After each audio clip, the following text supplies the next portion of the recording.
What actually is evil itself? Evil is not actually a being within reality, but rather a perversion of the beings within reality.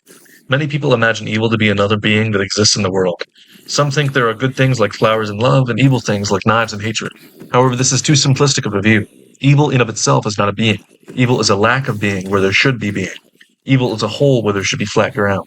Evil is darkness where there should be light. This is because at its core, goodness is being itself.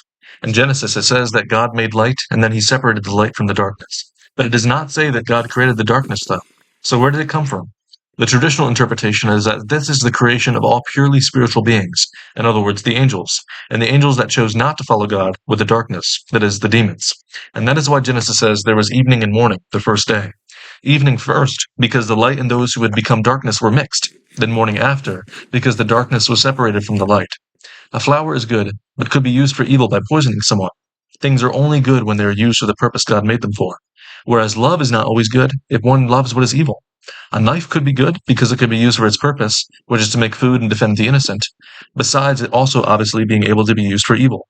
And even hatred could be used for good by hating what is evil, which is a necessary consequence of loving what is good. If I love my friend, then I will hate whatever addictions or bad habits he has that torment him, precisely because I love him. Nothing that exists is by its nature evil. It is only evil when it is used for evil. That's not to say there are not actions that are intrinsically wrong, because there are, like adultery, for example. But those actions are intrinsically wrong precisely because the definition of what adultery is to use one's abilities contrary to human nature, that is, contrary to God's purpose. So evil is non-being where there ought to be being. Therefore, pure evil is pure non-being, and pure evil by definition, then, does not exist. All that God made is good, but that is not always true for what his free creatures make.